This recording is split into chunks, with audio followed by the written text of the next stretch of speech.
We are 3 weeks into the second Trump presidency, 3 weeks, and tonight there are warnings that the U.S. is dangerously close to a constitutional crisis. Now, the first shoe on this dropped when a federal judge today said the White House is defying his order to unfreeze billions of dollars in federal aid, marking the first time that we've had a judge expressly accuse the Trump administration of ignoring a court ruling. And in a separate case today, federal employees here in Washington told a judge that the administration was defying another order by not reinstating workers who had been put on leave. Now, this all has prominent Democrats and many of the nation's top constitutional scholars declaring that the U.S. is on the brink of a reckoning. The Trump Justice Department says the president should have the authority to decide how to run the government and that these judges are overreaching. And some of the president's allies say the judges should not be judging any of the moves to shrink the federal government. I get it. You want individual federal judges who hate Donald Trump. No, I don't. To tie him up for 4 years. No, I don't. If you want a big policy questions decided, let the Supreme Court do it. But in the interim, the executive has to be allowed to govern. Am I wrong about that? Well, you're supposed to comply, but Scott's absolutely right in that the court cannot say you have to spend these dollars today. So as a governor, I dealt with this. We got things challenged in state court and federal court. It's all judge shopped, by the way. Judges don't randomly get these cases. There's a reason that these cases are filed in Boston, the Boston court, or a certain district, Rhode Island, because they know they're going to get a judge. You raise the right point. Should the president, the singular president, should he have to share the presidency with 300 district court judges? No, absolutely not. But the point, though, you made a really good point that there have been judges that shut down some of President Biden's executive actions, and they understand. The Biden administration understood the checks and balances. The Supreme Court tried to stop me, but they never will. But not in the way that Donald Trump is. Who said that? Joe Biden. Joe Biden. So we're going to return back to the activist judges. This is judicial overreach in my estimation, because every judge that has filed or blocked Donald Trump's stuff, and as you saw from the intro, Scott Jennings during the debate, he pointed out how, hey, you notice how all these filings are filed to block these orders to liberal judges or liberal states or liberal cities like Boston, Rhode Island. Why is that? Because they wanted a Democratic judge, a judge anointed or appointed by a Democrat, to block Trump. And this is how dumb CNN thinks their viewers are, that they try to make it seem like, oh, these are bipartisan these federal judges, these district court judges have actual legitimate concerns. Isn't it weird that all those judges were anointed by a Democrat? This looks nothing like political. Like my first video on the judicial overreach of the judicial system trying to stop Trump from keeping his campaign promises, I pointed out, a lot of these federal judges are appointed by Democrats. And the funny part is, Joe Biden, it was in a similar situation in 2023. There has been thought, I believe, given to this. Senator Ron Wyden has already issued statements, for example, advising what we should do in a situation like this, which I concur, which is that I believe that the Biden administration should ignore this ruling. I think that the courts have the legitimacy and they rely on the legitimacy of their rulings. And what they are currently doing is engaged in an unprecedented and dramatic erosion of the legitimacy of the courts. It is the justices themselves, through the deeply partisan and unfounded nature of these rulings, that are undermining their own enforcement. So you're saying the Biden administration should ignore this court, but what does that look like? What does that actually mean? I think the interesting thing when it comes to a ruling is that it relies on enforcement. And it is up to the Biden administration to choose whether or not to enforce such a ruling. But is that funny how they always convenient, huh? Everything that the Democrats do is always different. Political suicide. That's going to be my tagline for this thumbnail, right? So there's 7 NGOs that benefit the most from government wasteful spending. Data by Republicans claims to have identified 7 NGOs partly funded by the American taxpayer that appears to be key players within the so-called deep state uniparty. Look at all these institutions. Institutions of Democratic National Democratic Institution, International Republican Institution. Oh, we don't care. We want it all gone. Promote democracy by training political parties and leaders primarily supporting U.S. foreign sources increased through a Republican-aligned lens. Wow.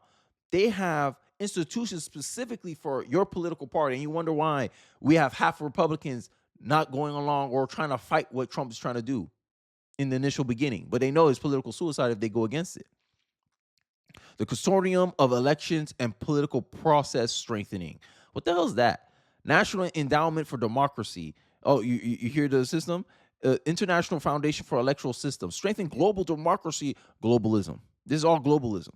National organizations, non-government organizations, right? Remember when we talked about the the NIH and how a federal judge blocked Donald Trump from cutting federal spending waste in the NIH?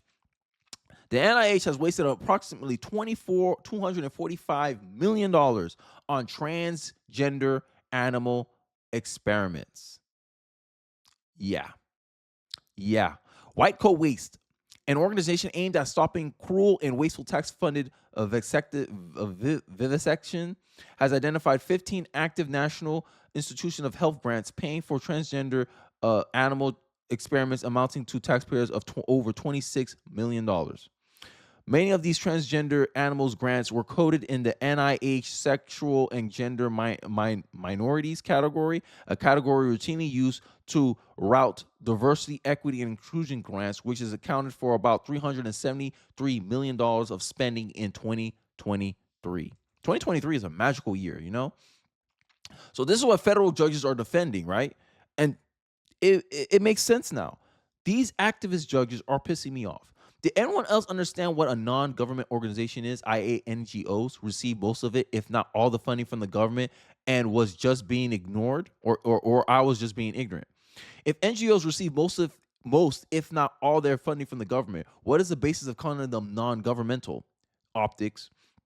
The answer, according to Google, is that a non-government organization because it operates without government control and oversight, even though it receives government funding. Make that make sense. So that means you're unaccountable. Why is it beneficial for these nonprofit organizations that is the NGOs that receive all or substantially all their funding from our government, but don't have any government oversight or control? This is exactly how you give money, $20 billion to one of these NGOs to end homelessness, and homelessness actually increased under their watch. So you lost $20 billion just to increase the problem that they said they were trying to fix. Make that make sense. That's NGOs. Nonprofits are not known for having good governance. The combination of funding without oversight and control creates the opportunity for fraud, waste, and abuse. And that's what we have seen with some of the USAID grants that have been made public in the last week or so.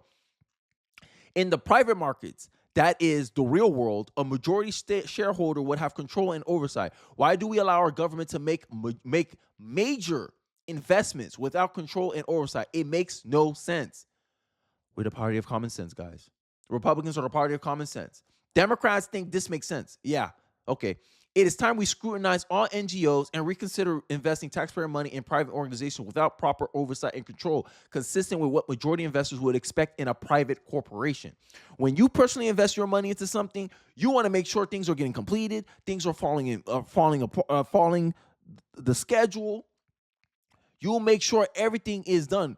And this thing with the taxes is why it's so dangerous with these activist judges, because they're sitting here making all kinds of excuses. No one elected these people. We need a judicial reform, says Elon Musk. You're elected by the people. He openly campaigned on it. The dangers of judicial activism lies not with just in the decisions made, but in the precedent it sets, where judiciary becomes a legislative body, deciding not on the law as written, but on what they believe the law should be. Is this not the case? What's going on with the Democrat Party? You do something they want. Oh yeah, no. You should follow the law. You should follow the law. When a ruling goes against them, look at these activist judges. The Supreme Court is illegitimate because it's been taken over by right-wing extremists. This is the game that leftists are trying to play, because they know, Democrats know, this is the only thing they have left. Do what they started off in 2023 with, lawfare. That's it. That's the only way they know how to compete with Trump. They can compete on the ideas. Like who would agree with a federal judge blocking Donald Trump from cutting waste, and all Donald Trump has to say, here what I was trying to cut. I was trying to cut $373 million of DI, a combination of DI, transgender experiments on mice and animals. This is what I'm trying to do. Where's all my animal health advocates out there? $2.5 million has been spent since 2019 turning mice transgender studies to study testosterone treatment or reproductive phenotypes. $9 million in organs spent on health and science to expand, improve knowledge of the development and neurobiology the determinants of sexual partners' preference orientations using domestic sheep as experimental models. Like, do we really need these studies? What interests are these is this money being spent in the interest of the American people? This is what we're talking about, accountability. If you're gonna spend my money, you're accountable to me. Let's go back to this video because I think this was a funny conversation. It's clipped in a way where it's only really gonna speak about Scott Jennings, but these people don't make sense. Judges aren't allowed to control Trump's power. That's Vance's argument. But they're sitting here having a debate for what? We all know it's based on political lines. They might as well have a badge telling me their political affiliation at this point. Yeah, but Joe Biden. Yeah, Joe but Biden. Donald Trump, Scott, he actually didn't ignore it. He That's did. right. They continue to plow forward with student No, he aid. How didn't. much did they spend? No. Let me set the record He up. actually got dinged on I the student loan hated debt the student forgiveness. loan forgiveness policy. What did he say out loud? I thought it was a ridiculous didn't policy. ignore it. I thought it was unconstitutional. I predicted it would get struck down. It did get struck down, and I didn't applauded. ignore it. He did not ignore it, though. He went and tried under a different law. So he ignored it. You're allowed. No, That's not ignoring it. That So is he trying. And that's how you call it? That's semantics. And then they, Americans, many people, we only care about the outcome. Okay, you're not allowed to do this thing unless you do it through Congress. Anything other than you doing it through Congress, you ignored it. Oh, he tried a different way. The standard was clear. Congress controls the purse. If you want student loan forgiveness, it must come from Congress. He probably what he probably did what Obama did, reallocated funds for something else and then use it for the pretext of student loan forgiveness. That's probably how he did it. That's probably how he worked around. But essentially, he still ignored it. Because at the end of the day, Americans care about the outcome. And even after Joe Biden forgave certain people student loans, a certain amount of student loan debt, the debt still increased after Biden did all that. Make that make sense, guys. Not ignoring it. But let me just understand where you stand. If a district court judge rules in a way that the president dislikes, should the president listen or should the president defy? If you saw my clip with AOC, he had called it saying, ignore it. I won't let that stop me. That's the point they're missing. They're pretending like, this is the problem with some Democrats. They pretend like this is unprecedented, like Trump's is the first one to be in this position. No, numerous presidents was in the same position. Joe Biden was in the same position. He chose to react differently. So now that Donald Trump is doing the same thing your guy did, no one was making hoopla about this. No one was making the segment when Joe Biden went against student loan forgiveness and he decided to forgive student loan anyway. No one made it a whole sidebar. No one made it a whole distinct topic for conversation and debate. But when Trump is in the exact same position, now all of a sudden we want to hold him to a different standard. And this is how you get all this information after the fact. And this is why CNN gets accused of liberal bias. If a district court judge tries to usurp the authority of the chief executive of this country, he should absolutely defy it. There's a difference between broad policy decisions and discrete disputes between parties. That's the difference. If I want a policy decided, I'll take it to the Supreme Court. But what about checks and balances? So you're saying that a judge should decide how and when money is spent A judge is saying for years, and not the president of the United Scott, States? Let me explain You're a governor, a little bit you more. know. Let me explain it a little bit more slowly. A judge is saying You don't have to talk to me like that. Congress. I have a position on this, and you have an opinion. We can disagree. Yeah, but I'm saying you listen to me because you're not listening and you're making claims that are not connected to the facts. The judge is saying Maybe you are. Congress appropriated a certain amount of money. Yeah. We need to litigate this. Okay. While we litigate this, we're going to put a hold on. No, that makes no damn sense. If I have a dispute with somebody, right, I can't go with business as normal until the ruling gets filed. That makes no damn sense to me. So the freeze is, to me, the freeze is justified. It makes perfect sense. Hey, we think fraud is going on here. The freeze should be normal. But the federal judge is taking the side of NIH and said, no, you already allocated the money. Yes, Congress allocated the money, but you can't force me to spend this money. I'm allowed to make decisions on this money. And I will spend it eventually, but not right now. So I'll wait until you give a ruling on this. I'll wait until all these cases are heard before I actually let this money go out, because it goes against my agenda. It goes against the agenda that I promised the American people what I'm going to do. I campaign on this. You're accountable to the will of the people. And this is why I'm saying an elected official has more power than an unelected official. No one elected these judges. These judges were appointed for the most part. Unless it's a district judge, then these people get voted in. But if these federal judges, who hired you? I got 76 million people behind me who wanted me to do this. You only represent a small subset of people, and you're telling me that you want to block what I'm trying to do, that I campaigned on, that I promised on? This is why it's judicial overreach. And then the Democrats sitting here pretending like Donald Trump's breaking some constitutional law, when Joe Biden's case was more substantial with a constitutional crisis than what Donald Trump is doing. I'm in the chief executive. I am the charge of the executive office. All these agencies fall under the jurisdiction of the executive judiciary. I'm allowed to do whatever I want with them for the most part, because I was elected into this position to do so. But Democrats, because he's doing something y'all don't like, y'all go to y'all Democratic appointed judges and tell them, block Donald Trump. This looks nothing more than political. And I'm tired of the feigning of, oh, they're not partisan. They're not. No, it's partisan. Because if I look at all these judges, oh, anointed by Obama.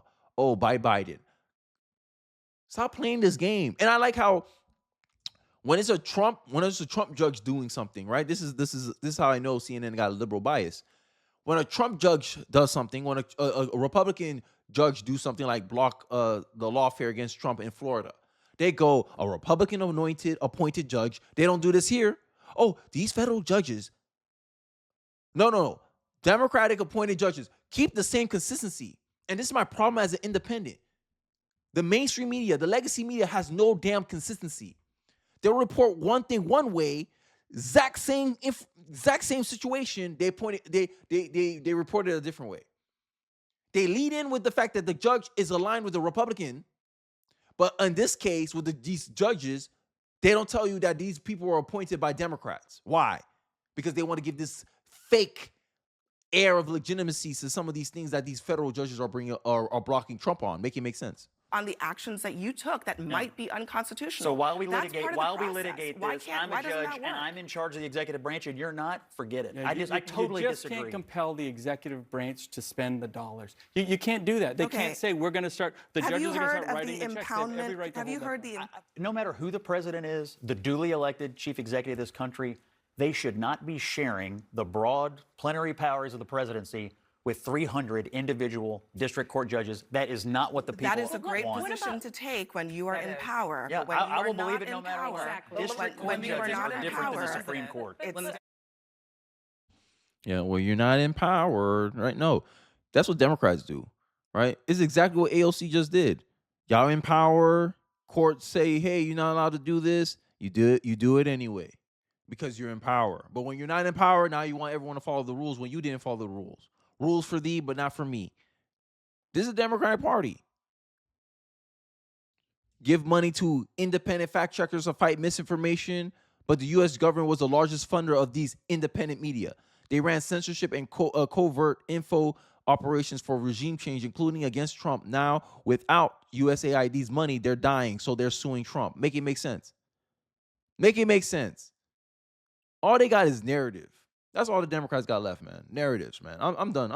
I'm done ranting about this party because it's infuriating how a party can do the same damn thing over and over and over again and expect something different and be surprised when the American people are tuning them out, while the American people don't trust them, don't listen to them, don't believe them. And they continue. It must be nice being in a bubble, huh? I can see things for what it is, not a narrative that the CNN and the media people are trying to portray. But I digress. Let me know your thoughts in the comment section below. I'd be interested to hear what your thoughts is on this video. Don't forget to like, comment, subscribe. Please share this video if you feel so inclined. And I'll catch you guys on the next one. Peace.